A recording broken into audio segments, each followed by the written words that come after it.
mtawapa formula rahisi kabisa kujua uzito wako unatakiwa kuwa ngapi. Kwa unachukua urefu wako kwa centimeters. Kwa mfano wewe una sentimita 150 au 180.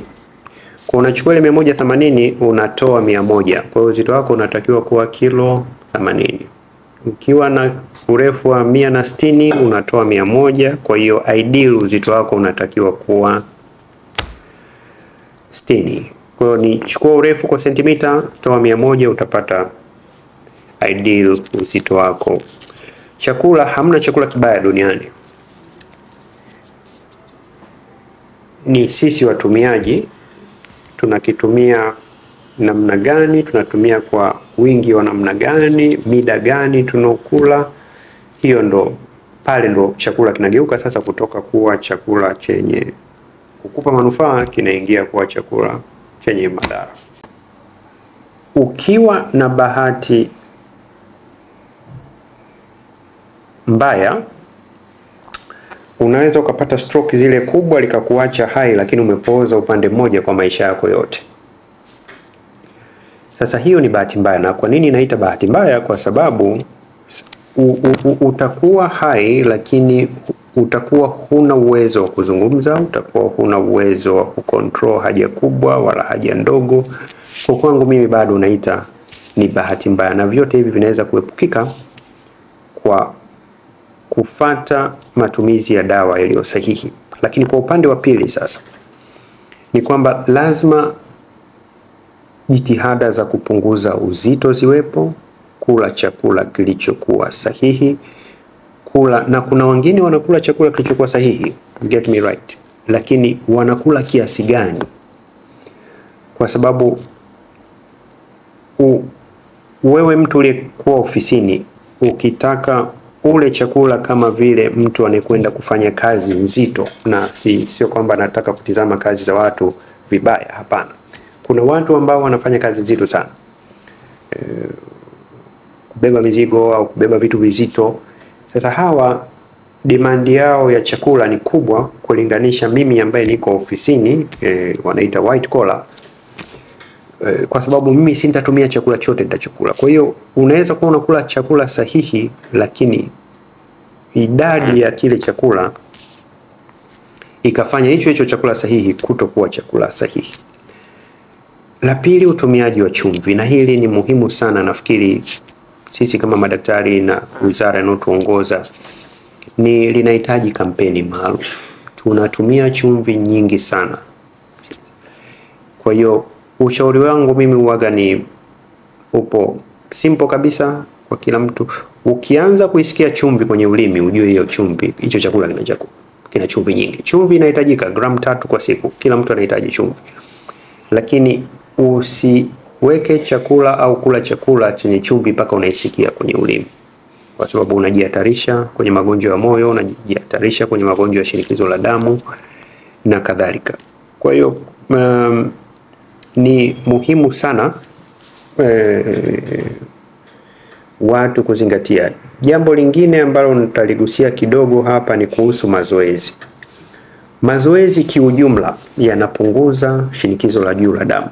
Kwa sababu kuna baadhi ya wagonjwa hapa tunao wanasema bwana, mimi sijafanya mazoezi kwa sababu na high blood pressure. Hapana, mazoezi yameonyeshwa kabisa kwamba yanaweza kupunguza zile wanaita millimeters of mercury, shinikizo la damu, mpaka milimita 4 mpaka 5 kwa mazoezi. Kwa sababu gani?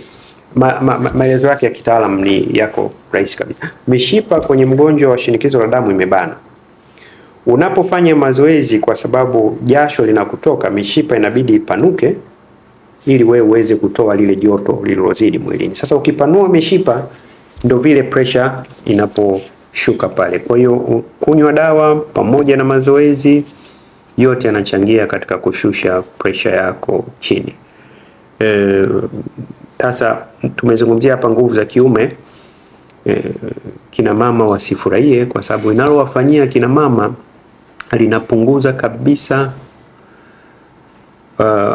hamu ya tendo la ndoa, wanaita kitaalamu lina decrease libido. Kwa hiyo sio kwamba tu athari zake ziko kwa kina baba, ziko pande zote mbili, lakini kubwa, ujumbe wangu mkubwa kabisa wa mwisho kwa kumalizia, chumvi kwa wastani, kupunguza uzito, kula vyakula sahihi, na sio kula vyakula sahihi tu, kula vyakula sahihi kwa wakati sahihi, kwa sababu ukila chakula cha jioni kwenye saa 4 saa 5 ukitoka pale unakwenda kulala, wewe tegemea tu kwamba uzito utaongezeka, kwa sababu kile chakula chote ulichokula kipindi kile. Na mimi ushauri wangu wa kawaida, uwezekano ukiwepo, ni kula chakula, yani ukichelewa kabisa saa 1:30, lakini kati ya saa 12 na saa 1, najua ndio mtangazaji napenda kula wakati kuna giza. So tulipokuwa wadogo kule kulikuwa na aina fulani ya chakula lazima mle wakati wa giza ili majirani wasijue, lakini siku hizi nafikiri muhimu kila mapema, kwa sababu inakupa muda, bado una shughuli zako ndogo ndogo pale, kile chakula kinasagika. Na of course hatukuzungumzia sana, lakini unywaji wa pombe wa wastani, nimelisema hili mara kadhaa. Chupa moja ya bia kwa saa 1, kwa hiyo ukienda baa saa 1, kwa saa 1 mpaka saa 2 usiku chupa moja. Siku hizi wamemodify kidogo, unaweza kunywa chupa 2, kwa chupa ya pili unaanza kunywa saa 2 mpaka saa 3. Baada hapo wewe tazama mpira, Liverpool inapofunga timu zingine au Simba inapofunga timu zingine, lakini ni ukiamua kunywa hivi vinywaji vikali, K-Vant sijui ni shoti moja na yenyewe kwa 1 hour, kwa sababu mbali ya kulinda afya yako, wengi wetu tuna vyombo vya moto. Ukitoka pale una drive, unaweza ukasababisha ajali, kakuumiza wewe na mtu aliyekuwa karibu. Na vile pombe inapanua moyo, kwa hiyo ukute na shinikizo la damu, alafu moyo umepanuka, eza pombe, hiyo cocktail sio nzuri sana.